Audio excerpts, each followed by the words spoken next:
sahbihi wa man tabi'ahum bi ihsanin ila yaumil din. Allahumma arina haqqa haqqa warzuqna ittiba'ah wa arina al-batila batila warzuqna ijtinabah. Inna billahi rabbil islam dina Muhammadin nabiyya wa rasulah. Allahumma asbah bina min wujudina wa bi ahadin min khalqika wa minka wa adaka la syarika lak wa lakal hamdu wa lakal syukru ya rabbal alamin. Alhamdulillah kita berada di hari mulia, bulan mulia, hari Asyura.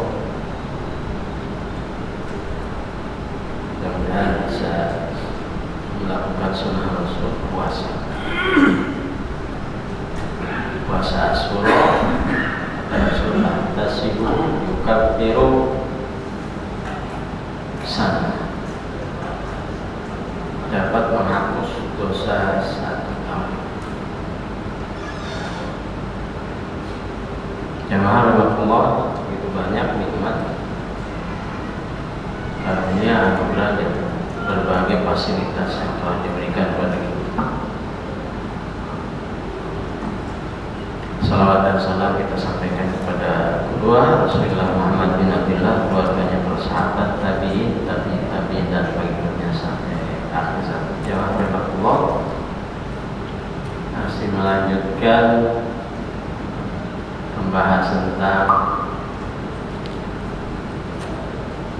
sholat sunnah,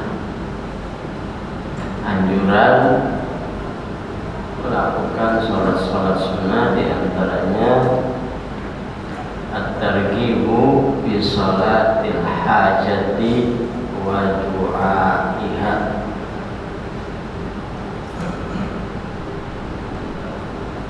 Anjuran untuk melakukan sholat hajat.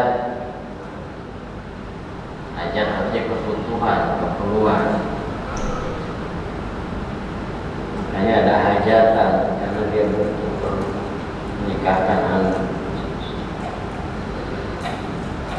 Dan hajat kita banyak sekali.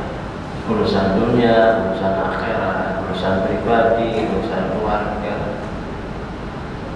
urusan ekonomi, pendidikan, urusan bangsa, negeri, umat, banyak sekali. Ada namanya sholat hajat.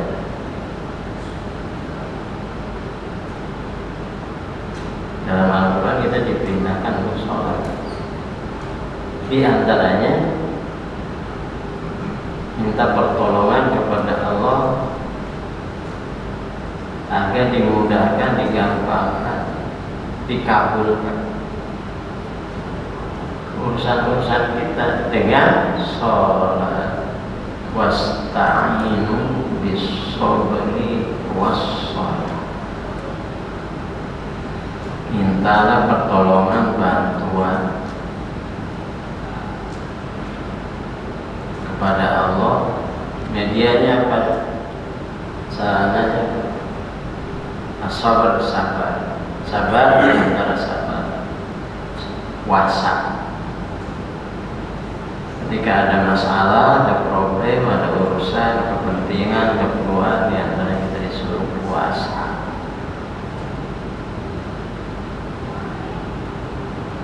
Karena ketika kita puasa, doa kita dikabulkan dan terhindar dari maksiat kalau puasa benar. Kemudian dengan apa? Sholat. Dengan kita sholat berarti posisi terdekat kita hamba dengan Allah Subhanahu wa ta'ala. Waktu sholat, terutama waktu sujud. Rasul setiap ada urusan itu yang dilakukan, pertama kali yang dilakukan adalah sholat. Iza hazabahu amrun faza'a atau badaro ila sholat. Apabila ada urusan kecil, urusan besar, itu segera sholat. Minta kepada Allah, mengadu kepada Allah, Ya. Ketika kita ada punya urusan hajat itu dengan mendekatkan diri kepada Allah, di antaranya adalah sholat. Anjuran melakukan sholat hajat dan ada doanya khusus atau minta ya, selain sholat minta kepada Allah Subhanahu wa Ta'ala. Kita bacakan hadisnya. Bismillahirrahmanirrahim. An Utsman ibn Hanif radhiyallahu anhu, dari Utsman bin Hanif, semoga Allah meridhoinya, anna a'ma ata ila Rasulillah sallallahu alaihi wasallam. Ada seorang buta datang kepada Rasul sallallahu alaihi wasallam.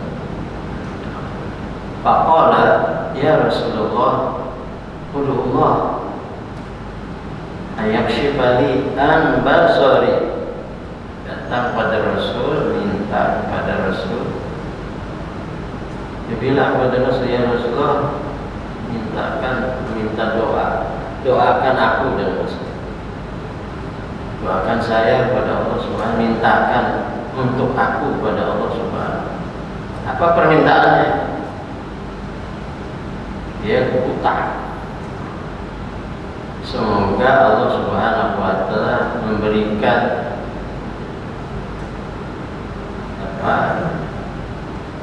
solusi dari kebutaan saya ini. Maksudnya supaya bisa melihat lagi. Dia buta. Datang kepada Rasul, minta kepada Rasul supaya dia bisa lihat lagi.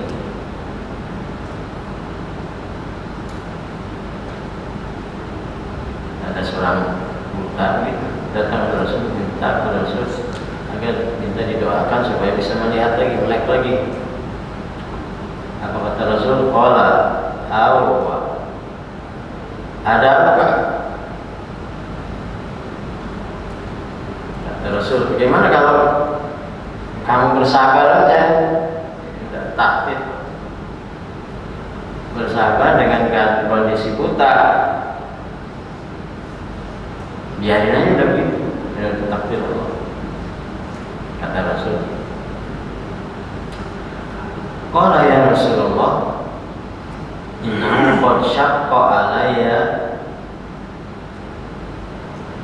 zahabu basar.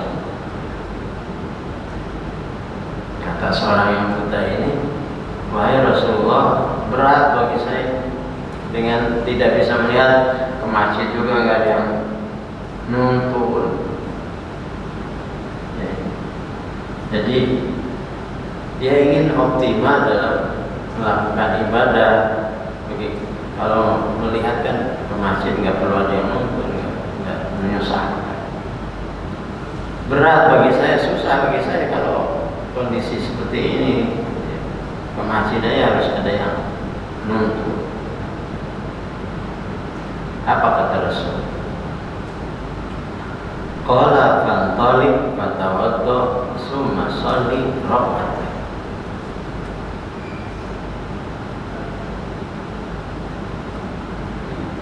Kata Rasul, coba pergi ke Nabi, ambil wudu,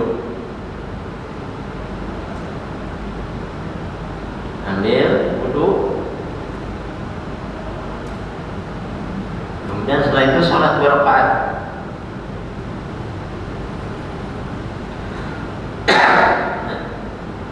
Kemudian baca atau minta kepada Allah Subhanahu wa Ta'ala, wudu, sholat 2 rakaat. Kemudian baca nih,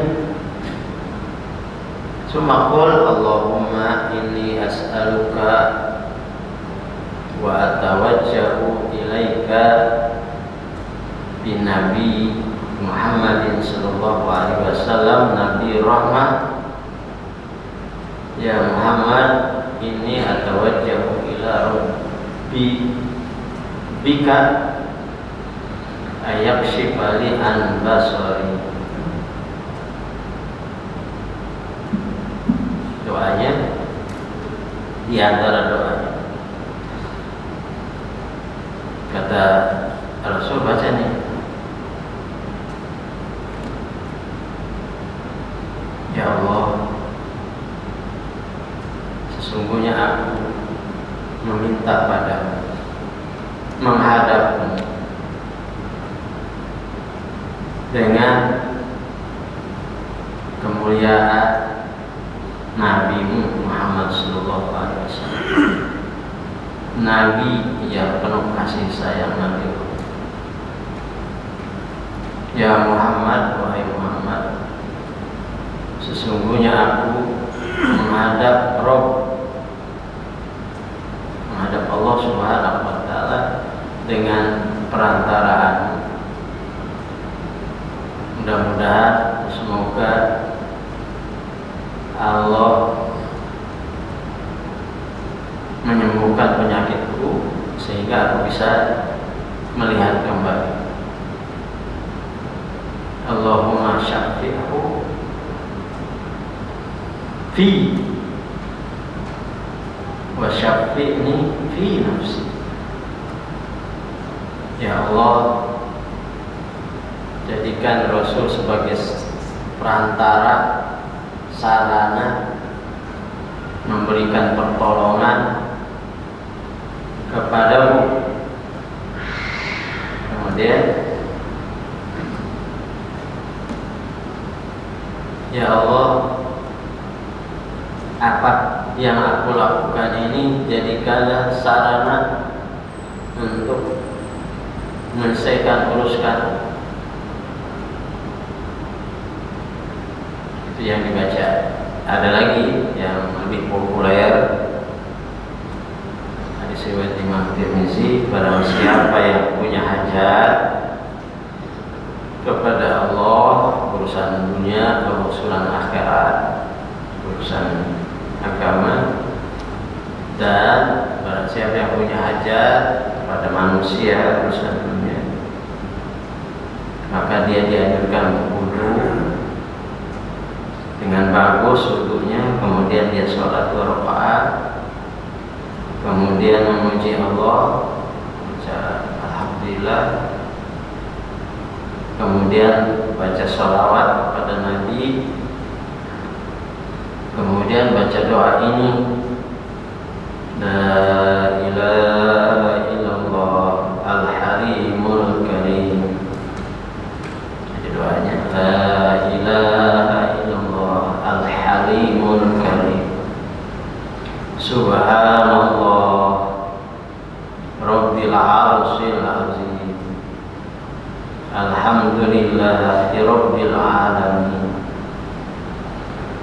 as'aluka mujibati rahmah wa azaima maghfirati wal ghanimata min kulli birr wa salamata min kulli ism la tada'a li zanban illa ghafarta wa la hamman illa faradta wa la hajatan hiya laka ridha illa qadaitaha ya arhamar rahimin. Itu diantara yang diajarkan oleh Rasulullah SAW. Minta kepada Allah Subhanahu wa Ta'ala, Maha Suci, tidak ada ilah kecuali Allah yang Maha Penyantun, Maha Mulia, Maha Suci Allah, pemilik aras yang begitu agung. Segala puji bagi Allah, pemilik alam semesta. Aku memohon diberikan sebab-sebab yang mendatangkan rahmat. Aku memohon agar hatiku bersemangat untuk tobat, untuk istighfar, sehingga menghadirkan ampunan. Dan aku memohon meminta padamu keuntungan dari segala kebaikan, keselamatan dari segala bebas dari segala dosa. Jangan kau biarkan saya punya dosa kecuali kau mengampuni. Jangan kau biarkan saya punya urusan masalah kesulitan kecuali kau memberikan solusi. Jangan kau biarkan saya punya hajat kebutuhan kecuali di mana hajat itu kau ridho, kecuali kau memberikan solusi. Kau tunaikan ya Rahman, dan doa-doa yang lain. Seorang buta tadi berdoa kepada Allah Subhanahu wa taala dengan doa ini. Dari sinilah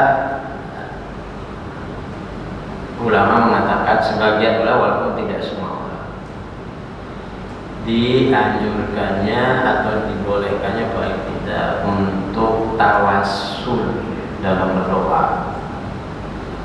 Tawassul kepada Nabi Sallallahu Alaihi Wasallam agar doanya lebih dikabulkan oleh Allah Subhanahu Wa Taala. Kemudian farajala wa qad kasyafallahu an basarihi.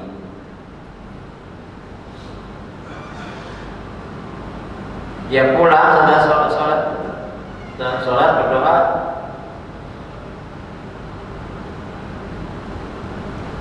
Dia pulang udah bisa melihat.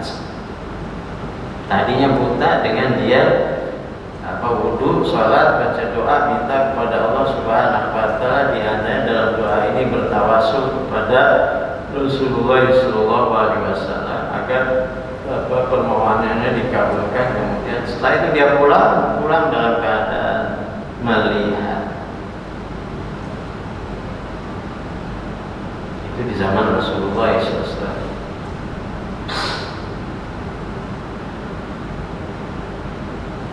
Ada ulama yang mengatakan tawasul dengan Rasul Sallallahu Alaihi Wasallam itu dibolehkan di saat Rasul masih hidup. Kalau Rasul sudah meninggal nggak boleh lagi. Ada yang begitu. Tapi ada kasus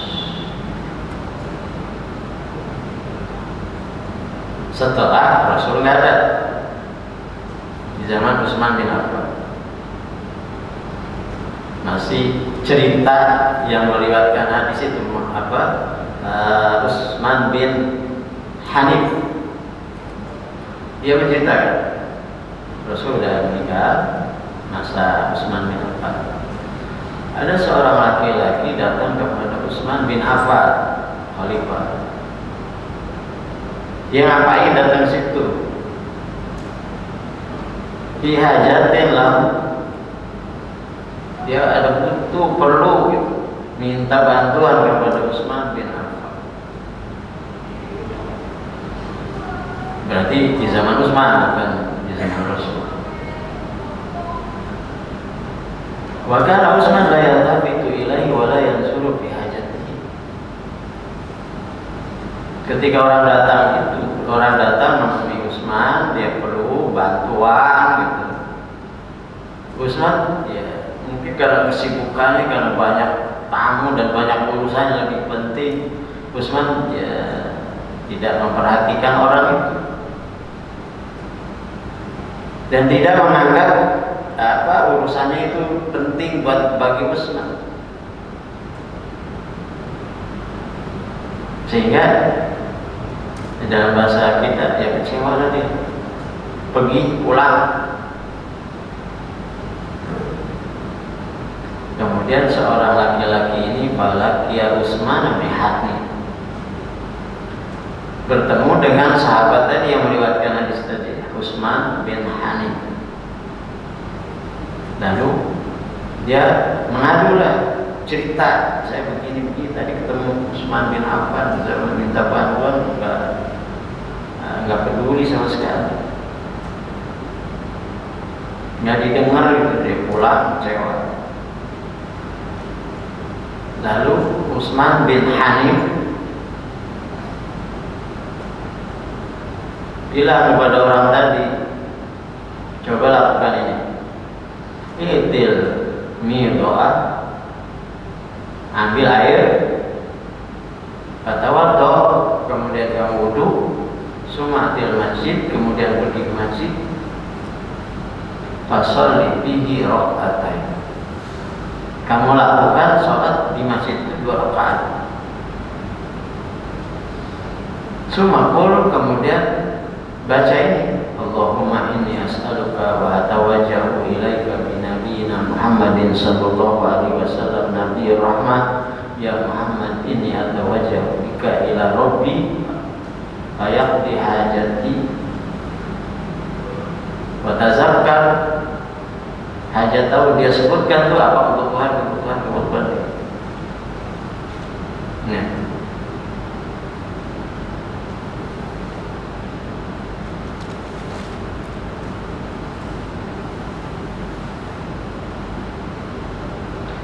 kemudian apa yang diajarkan oleh Utsman bin Hanif ini dia lakukan.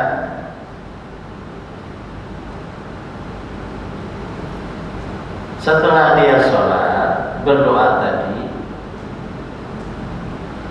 lalu dia datang lagi ke rumah Utsman bin Affan. Summa ataba Utsman faja'al bawwab, penjaga pintu menerimanya, menyambutnya. Hatta akhadha biyadihi, menuntunnya, mengajaknya. Bertemu dengan Utsman, fadakhalu ala Utsman bin Affan, bertemu dengan Utsman bin Affan, fajlasahu ma'ahu turun nafasan. Kemudian diajak duduk di satu karpet. Lalu Utsman tanya pada pertemuan yang kedua ini, punya perhatian luar biasa Utsman pada orang. Apa kebutuhan kamu? Apa hajat kamu? Lalu orang itu menyebutkan hajatnya, keperluannya,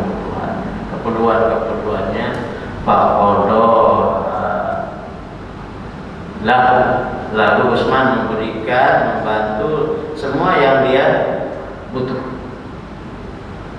Summa qala ma zakartu hajatan hatta kanat hajisan.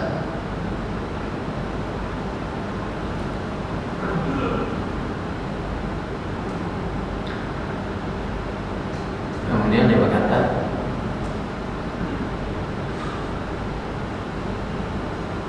saya tidak sebutkan kebutuhan sampai saat ini, maksudnya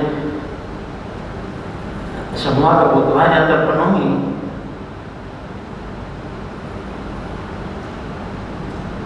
Setelah sholat dan berdoa tadi.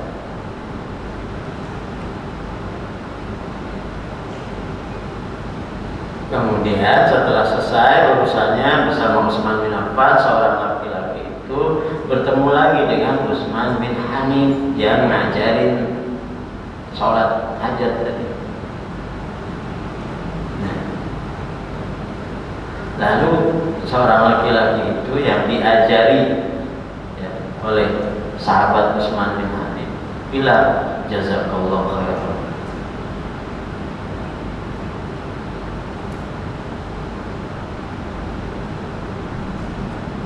Terima kasih atas nasihat kamu dengan sholat. Semua kebutuhannya telah terpenuhi.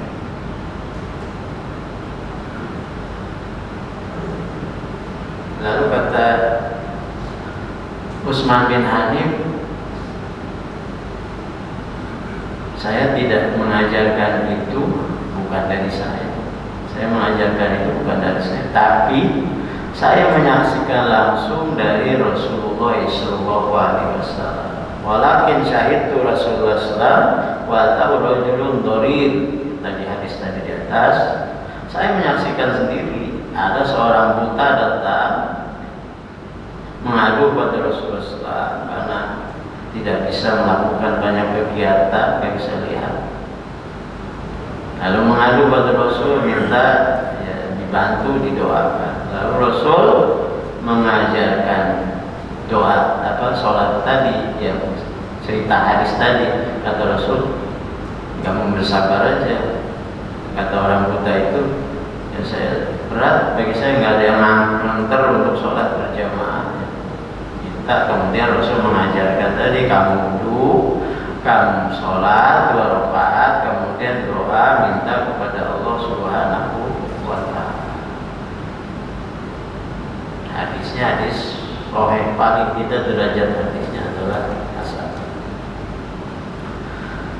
Jamaah rahimakumullah, tidak ada yang memiliki segala-galanya kecuali Allah. Tidak ada yang sulit bagi Allah, tidak ada yang rumit kecuali Allah berikan solusi. Orang buta sekalipun, buta kan, di bawah. Tapi dengan meminta kepada Allah Subhanahu wa Ta'ala melalui media sholat, ya, Allah bisa kabulkan. Allah, bagi Allah Subhanahu wa Ta'ala sangat mudah untuk berbagai masalah yang kita. Ya Allah, penting buat kita kalau ada masalah ya segera kembali kepada Allah, minta kepada Allah. Jadikan satu kebiasaan, mungkin sekarang belum, ulangi lagi. Mungkin sekarang berikutnya belum, lagi ulangi lagi, nggak boleh bosan. Nah, kita minta kepada Allah Subhanahu wa Ta'ala urusan-urusan dunia, urusan-urusan akhirat, urusan apa aja, minta kepada Allah Subhanahu wa Ta'ala. Dengan diantaranya sholat. Kenapa sholat? Karena sholat adalah posisi yang paling dekat antara hamba dengan Allah Subhanahu wa Ta'ala.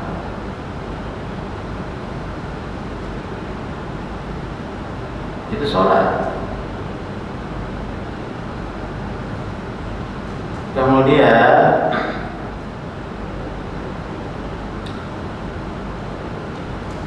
Rasul mengajarkan sholat, kemudian berdoa minta. Lalu doanya apakah kita hafal dengan doa-doa tadi? Kalau kita bisa hafal bagus, kalau enggak ya doa dengan hati kita. Apa doanya kita hafal ya, Rabbana atina fid dunya, dalam pikiran kita, dalam hati kita sebutkan, ingat masalah-masalah problem buat kita. Enggak harus lafaz yang tadi diajarkan oleh Rasul, walaupun bagusnya gitu. Nah, itu kapan doanya? Kalau yang diajarkan oleh Rasul itu di waktu sholat. Kapan? Di saat tasyahud. Di antara rangkaian doa-doa itu dibaca permintaan kita kepada Allah Subhanahu wa Ta'ala di tasyahud. Baca doa-doa itu, atau doa yang semisal seperti disebutkan oleh Imam Nawawi dalam kitabnya Al-Azkar. Tidak harus doa yang diajarkan oleh Nabi. Kalau bisa ya bagus, kalau enggak ya doa-doa yang lain. Nah, di saat tasyahud, sholat 2 rakaat, di ujung sholat ini tasyahud baca minta kepada Allah Subhanahu wa Ta'ala. Dalam penjelasan yang lain, sholat 2 rakaat, setelah sholat nanti selesai sholat berdoa minta kepada Allah Subhanahu wa Ta'ala, yang disebut dengan sholat hajat. Artinya ada sholat khusus untuk memenuhi kebutuhan kita. Walaupun ada sebagian ulama seperti Abdul Aziz bin Baz mengatakan nggak ada sholat hajat secara khusus. Tetapi hadis ini dengan hadis-hadis yang lain memperkuat. Jumhur ulama mengatakan dianjurkan untuk sholat hajat. Apalagi hadis-hadis ini tidak bertentangan dengan kaidah-kaidah umum, dengan ayat-ayat hadis Rasulullah SAW yang sahih.